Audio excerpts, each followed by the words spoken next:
Hey, what's up, everybody? Mike Luck here from the Kook Strengths and Iconoclast podcast.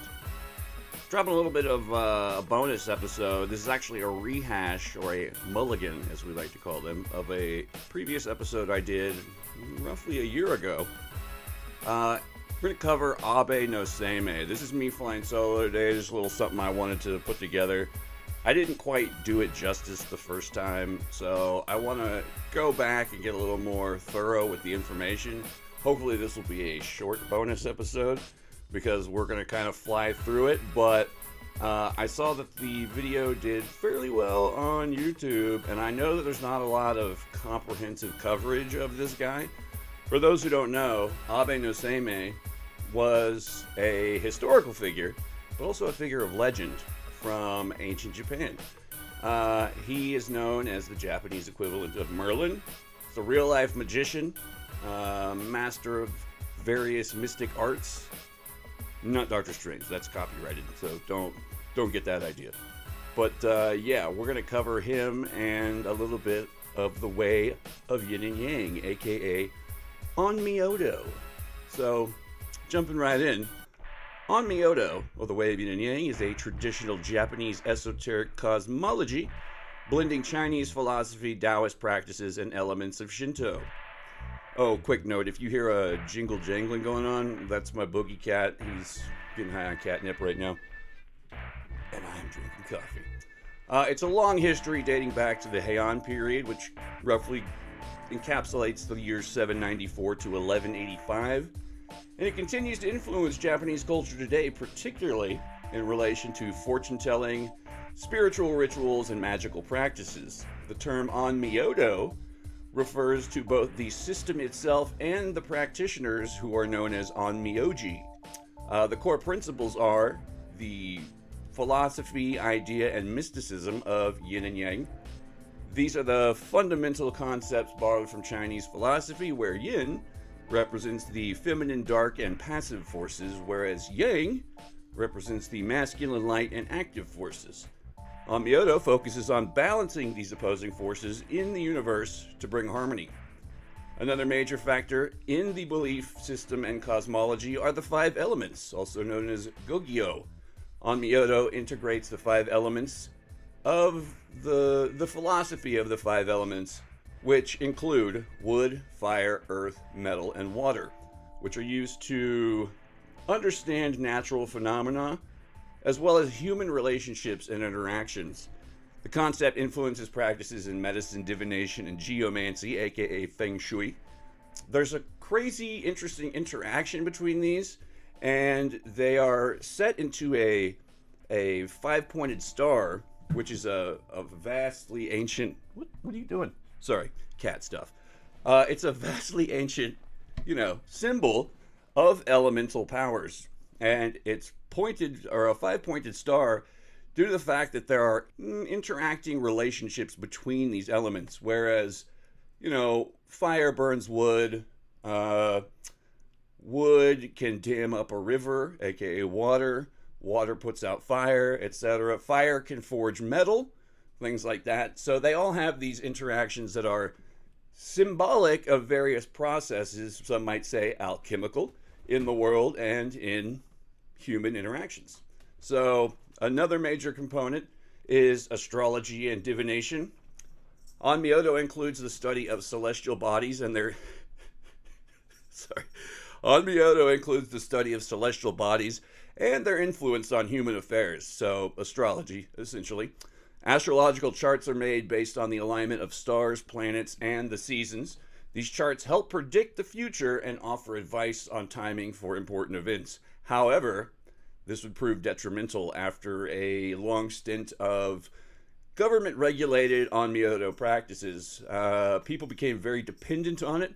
It's why you can't have a real full-on occult government, because nothing will get done until you consult the bones or what have you.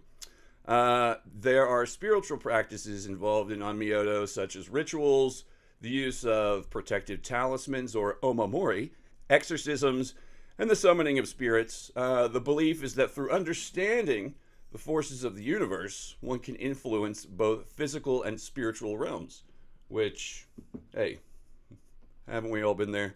We know it can happen. So, magic and amulets, once again, talismans, omamori, are used by Onmyodo practitioners to create charms and protective amulets to ward off evil, influence events, or ensure success. This is largely taken from ancient Taoist practice. These magical items often include inscriptions with powerful symbols and prayers, exorcism and protection rituals.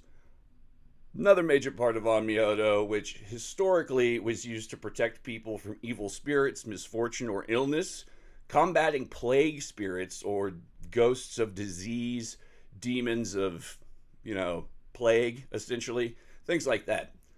Practitioners would perform purification rituals and exorcisms. Ritual purification, big in Shinto, all throughout most Eastern religions. A lot of religions, really. It's kind of baked in.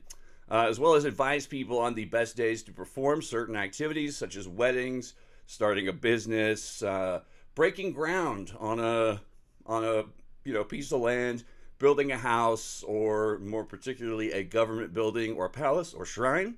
That kind of converts and intermingles with geomancy, aka feng shui, as mentioned before. There, a long time ago, existed what I alluded to earlier, the Onmyodo Bureau, also known as the Onmyoji, which was an important governmental institution in Japan that played a significant role in the administration of state affairs, particularly in matters of astrology, divination, fortune-telling, and the use and practice of esoteric rites and rituals related to the forces of nature. It's closely tied to the ancient practice of Onmyodo, which combined elements of Taoist philosophy, Chinese cosmology, and Shintoism, and was influential on the management of both personal and state matters. So the origins of the Onmyodo Bureau can trace back all the way to the Heian Period, as mentioned before, 794 to 1185 approximately. Although the roots of Onmyodo itself go back even further to the introduction of Chinese cosmological systems in Japan during the early centuries of the first millennium, we'll say. Chinese thought, including the Yin and Yang idea or theory or philosophy, as well as the five elements, also known as Xing, influenced various practices, and the Japanese adapted these ideas into their own religious and administrative systems. The establishment of the Onmyodo Bureau occurred around the early Heian period, with the Bureau formally set up in 743 during the reign of Emperor Shamu. This not Shamu, Shamu. This occurred during a period when Japan was adopting many elements of Chinese culture, a lot of syncretisms being created, a lot of cultural osmosis, let's call it. But this involved incorporating ideas from Chinese culture about governance, religious practices, cosmological concepts, etc. The Bureau was initially a governmental body tasked with managing all matters related to Onmyodo, aka the Yin and Yang Bureau, which encompassed astrology, divination, calendar making, and practice of rituals to manage and harmonize the natural and supernatural forces affecting the nation. The Onmyodo Bureau became an essential part of the Japanese court bureaucracy, particularly during the Heian period. Its primary role was to manage and advise on matters related to cosmic harmony, auspicious and inauspicious dates, and the proper timing of imperial and governmental actions. They were instrumental in the following: astrology and divination. These practitioners interpreted the movements of the stars and planets, as well as omens and dreams, to predict the future and make decisions about the emperor's actions. Rituals and protection. The Bureau oversaw rituals designed to protect the emperor and the nation from natural disasters, disease, plague, and other calamities. They performed ceremonies to ensure the well-being of the country and ward off negative influences. Calendars and timekeeping. They were responsible for the imperial calendar, using Chinese cosmology to determine auspicious days for various events and festivals. Religious festivals are a big thing in Buddhist and Shintoism, as well as Taoism. Really, all Eastern religions. Every religion has their major festival dates, so it's not necessarily unique to the East. This also involved calculating the lunar calendar and keeping track of the phases of the moon. They also were practitioners of court advisory positions. Onmyodo experts, also called Onmyoji, advised the emperor and nobility on spiritual and supernatural matters. Their expertise included geomancy, spiritual healing, and the casting of magic spells, often in response to perceived threats such as ghostly disturbances or misfortunes. They also had a hand in structure and personnel in a governmental capacity. At its height, the Onmyodo Bureau was an organized institution within the Japanese imperial bureaucracy.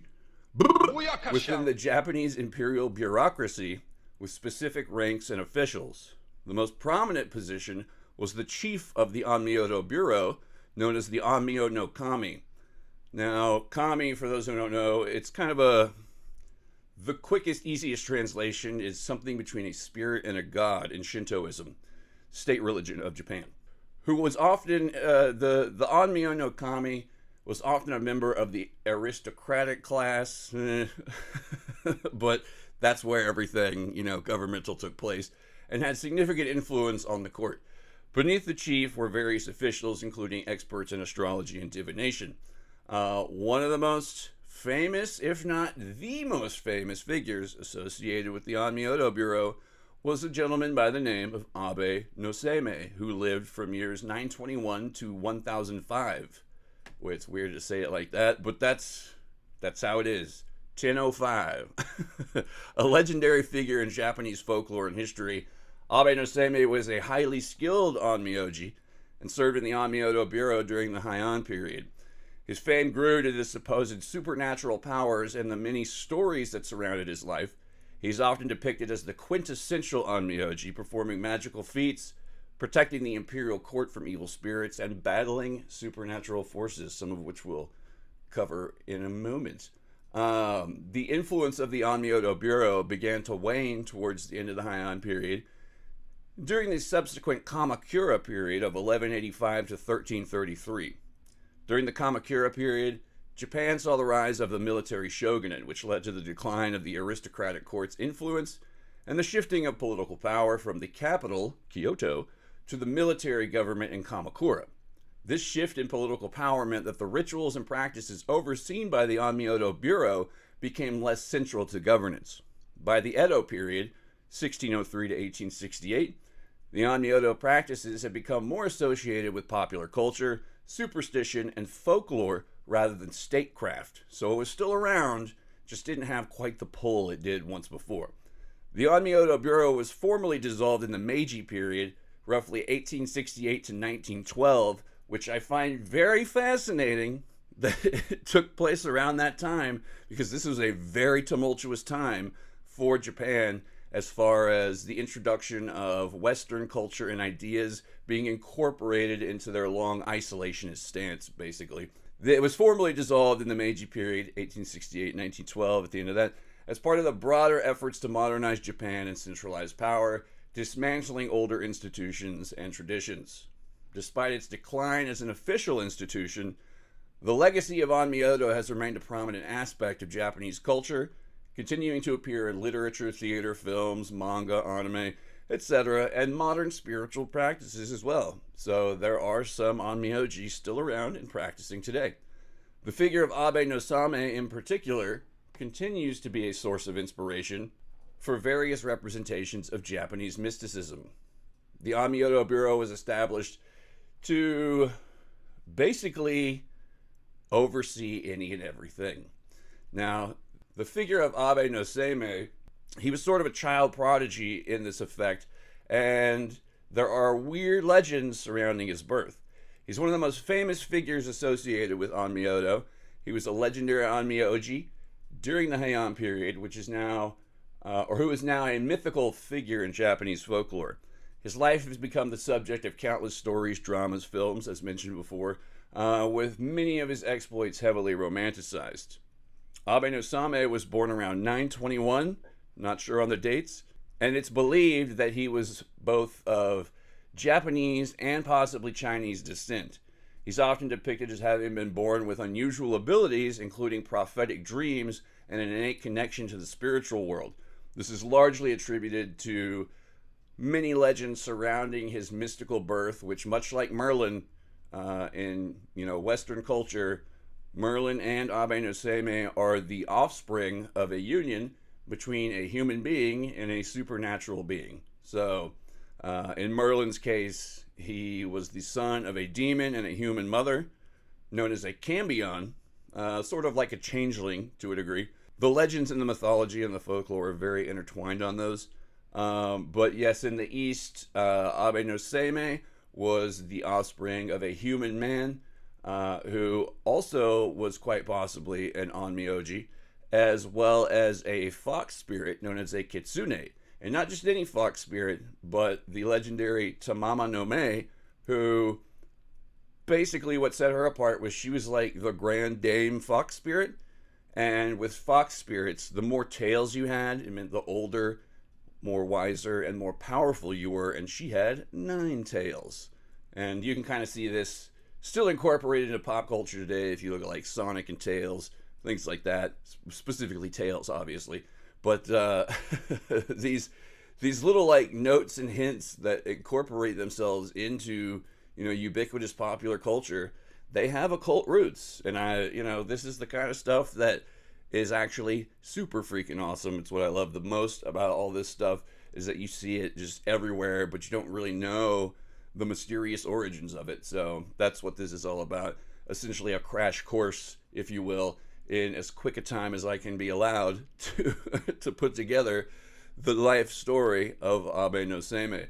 So he had connections to the imperial court. He served the imperial court particularly during the reign of Emperor Ichijo, which went from 1016 to 1036, in a role that combined astrology, divination, spiritual protection of the royal family as well. He became a trusted figure, especially with the aristocracy, and his influence on political matters, including protecting the emperor and the capital, was quite profound. Seimei was known for his vast knowledge of Onmyodo and his supernatural powers. He was credited with performing powerful exorcisms, influencing fate through astrology, and solving problems that others could not. He was also reputed to have control over the supernatural, summoning and controlling spirits and demons.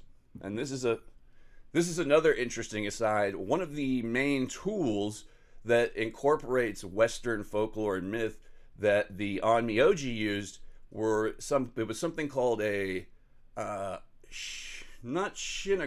shikigami, not to be confused with a shinigami. A shinigami is essentially like a death god, a grim reaper, if you will.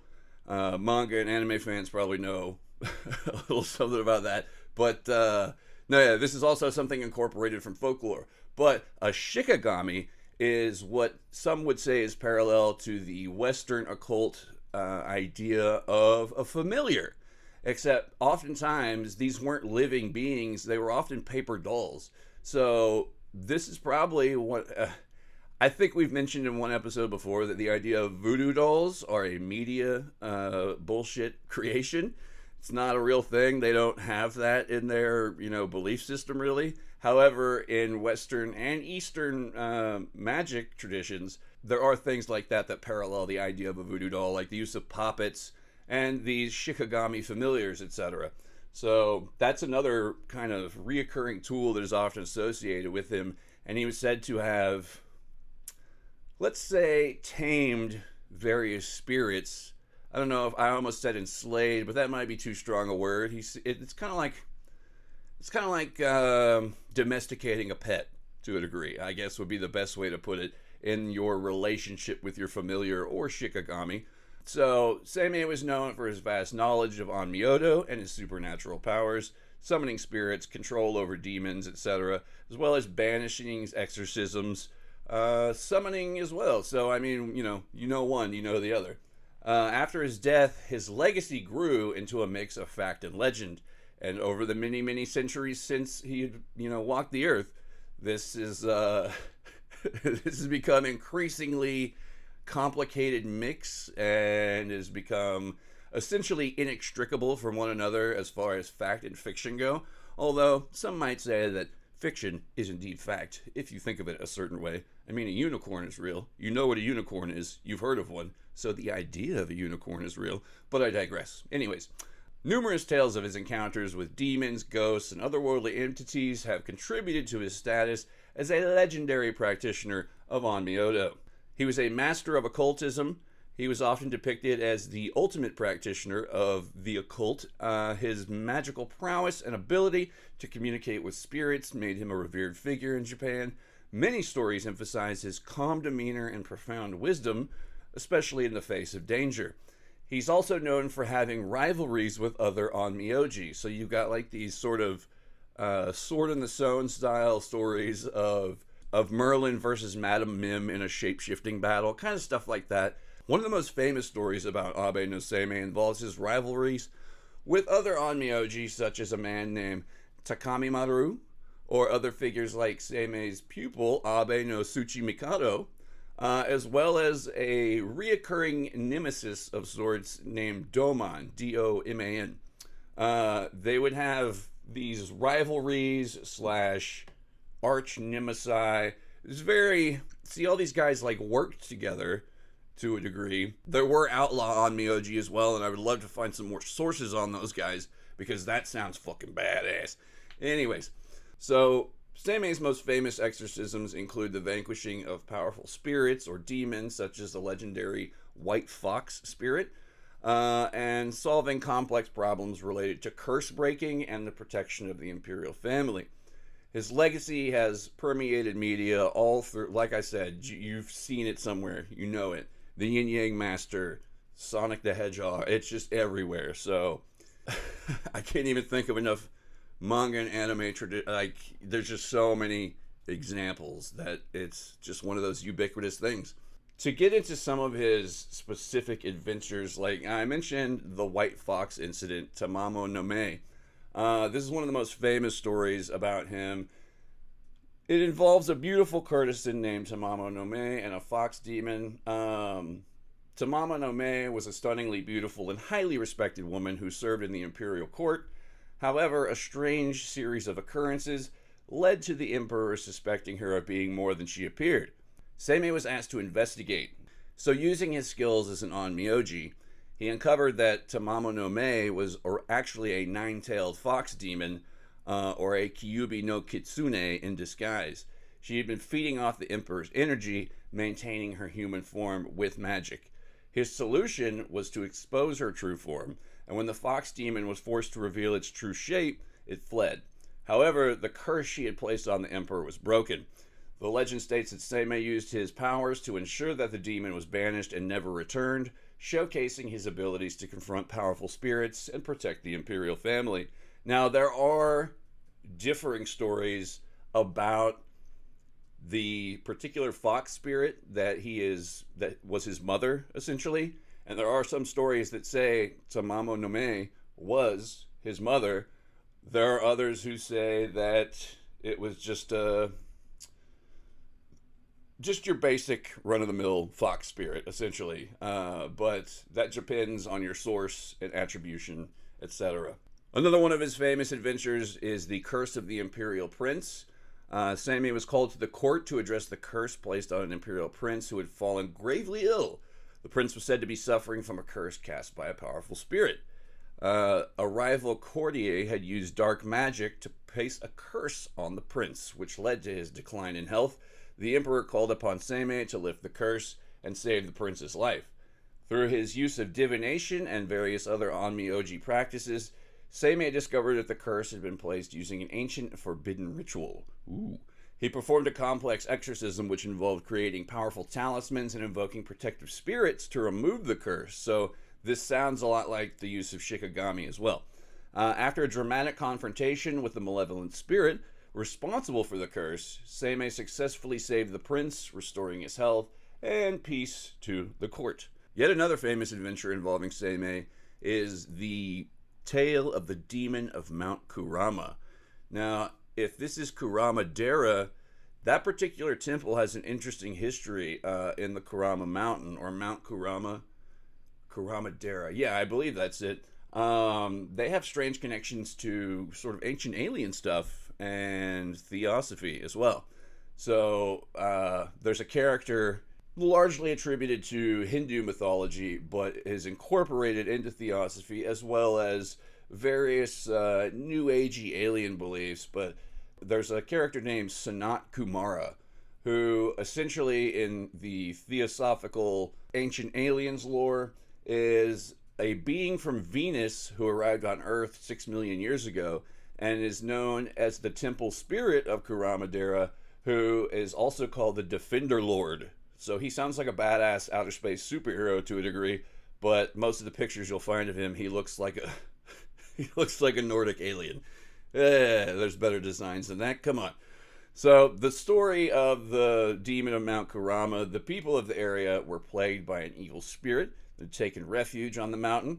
The demon was believed to be responsible for numerous deaths and disasters, and a local monk went to the Onmyoji Bureau, went to the Onmyodo Bureau, and they were unable to defeat it. Seimei was said to have gone to Mount Kurama, where he confronted the demon in a battle of magical powers.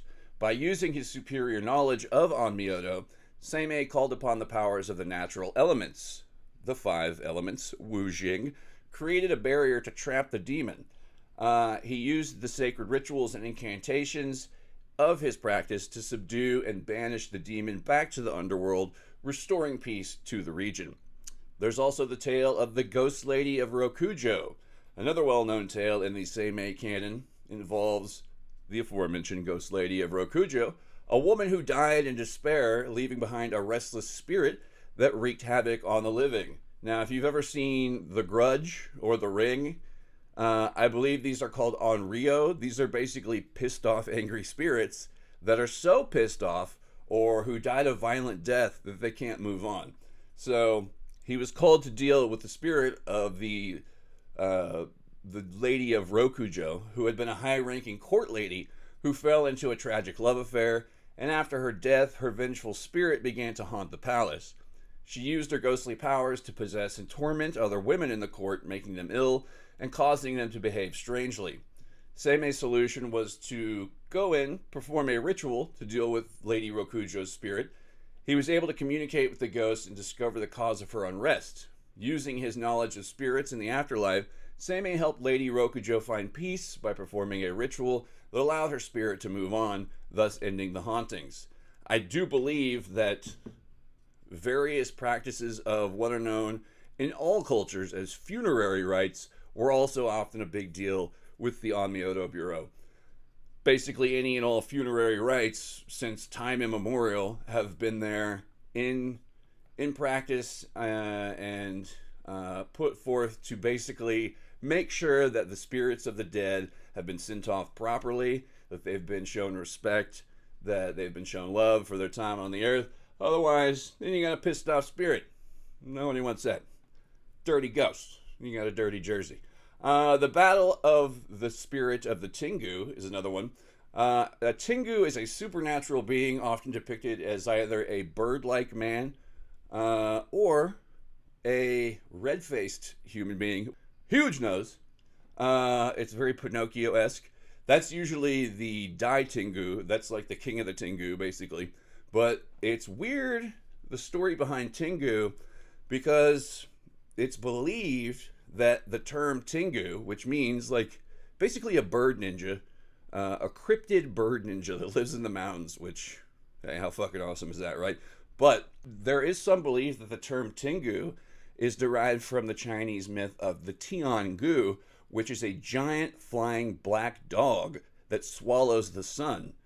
And that is interesting in itself because it mirrors certain beliefs in Norse mythology, i.e. Fenris, etc. So there's a weird, you occasionally find these completely disparate cultures with parallel folklore and myth, and it's really interesting. This is the stuff that makes me wonder if, a black dog-like creature eating the sun has always been sort of a archetypal idea, and like the idea of, werewolves and the moon and just all these connections. I don't know. I might be reaching on some of that, but it's interesting to think about. The story goes that a particular Tengu, known for causing mischief and harm to humans, had appeared in the capital and was terrorizing the people with magic. The creature was also believed to be hindering spiritual practices and creating disturbances in the natural order. Seimei confronted the Tengu by using his knowledge of Onmyodo to calm the spirit. Through a combination of rituals and magical incantations, he pacified the Tengu, convincing it to stop its reign of terror. He is said to have formed a pact with the creature, ensuring it would no longer disturb the human world. Another interesting bit about Tengu is they're thought to be a sort of a mythologizing of ninja practices, because there are certain aspects of Nen Po and ninja stealth practices that are closely associated with the Tengu, as well as shamanism. So there's this weird sort of ninja mystic mountain wizard kind of thing going on, this synergy between the three that's pretty fucking cool to think about as well. Then we have the story of the demon cat of the Imperial Palace. Not the demon cat that I am currently seeing passed out on catnip right now. The story tells of a malevolent spirit in the form of a cat that had taken up residence in the Imperial Palace, causing harm to the emperor and his family. The cat spirit was believed to have been the vengeful ghost of a woman who had died tragically in the area. It had taken the form of a cat and was attacking palace officials and causing illness among the royal family. Once again, Seimei was called into action. He performed a ritual to summon and bind the demon cat. He used his Onmyodo skills to draw the spirit out and performed an exorcism that purified the palace. The ghostly cat was forced to leave the palace, and its spirit sent to rest. Now, one of the biggest stories, and one that I'm somewhat vaguely aware of, is the story of Abe No Seimei and his son. Seimei is often depicted in stories that show his paternal side, particularly in relation to his own son, Abe no Tetsuya. According to some versions of the legend, Seimei is said to have had a son who followed in his footsteps as an Onmyoji. Seimei's son Tetsuya faced his own set of challenges, including rivals who were envious of his abilities, as well as some legacy villains, arch enemies of his dad, I believe, as well. Despite his vast powers, he occasionally had to intervene to protect his son and help with some of these legacy villains, if you will, and help him navigate the complexities of the spirit world, especially when Tetsuya was targeted by rival Onmyoji. In some versions, Seimei's relationship with his son is depicted as one of deep wisdom and guidance. He is shown teaching Tetsuya the ways of Onmyodo and sharing his knowledge so that his son could become as skilled a practitioner as his father. Seeing as that Abe no Seimei is the Eastern equivalent of Merlin, there is kind of a question of an interesting parallel with Arthur and Modred in there. It's maybe that's just a Western culture thing, and that, you know, in the East has a very paternally inclined outlook, a lot of family pride, dynastic succession, things like that. So I don't know, maybe that's where some things differ in the East. It's kind of a small psychological microcosm, I guess you could say. But yeah, Seimei's adventures are interesting as all get out blend of magic, exorcism, spirits, spirit world, and occultism. And some of these practices, as we said, are still around. There's also still practitioners of the Onmyodo still around. So although the practice has evolved significantly over time, today it is often seen as a blend of spiritual, mystical, and folkloric traditions rather than the powerful state-sponsored system it was in the Heian period. Modern practitioners often focus on traditional forms of fortune-telling, divination, astrology, spiritual protection, and rituals related to purification and healing. While Onmyodo's original, more formalized role in the imperial court is no longer present, its influence continues in spiritual and cultural practices. One of the most common roles of today's modern Onmyoji is providing fortune-telling and astrological services. Modern practices are also taken from various other Shinto and Taoist adjacent beliefs and practitioners that are operating today as well. So as those movements and religions and philosophies have evolved, so has Onmyodo with it, since it incorporates so much of this. It's taken in things such as Ikkyo, I-K-K-Y-O, which is daily predictions, divination through the use of Wujing, 5 elements. There's also Bazi, the 4 pillars of destiny, a Chinese-based astrological method, which is frequently used to predict a person's fate, future, or compatibility with others. So, okay, Cupid. They may also perform numerology, which involves interpreting the significance of a person's name, birth date, and other personal details. Sort of like a cross between astrology and ideas in the West, such as gematria and Kabbalah. There's, oh man, I can't remember the name of it right now. Shit. I want to say it's Kotodama, but there is a sort of esoteric belief in Japan about the inherent magic of words. Like each word itself has a spirit.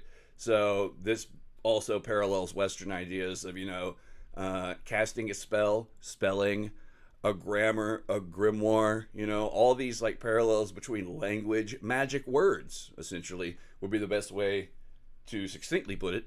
But yes, there's other various practices such as geomancy and feng shui. Geomancy in itself is super interesting. I don't have enough time to go into it, but suffice to say, this is also a Eastern and Western mystical practice. It's all about, being in the right place at the right time, harmonizing with nature, the idea of nature spirits and elementals such as genius loci.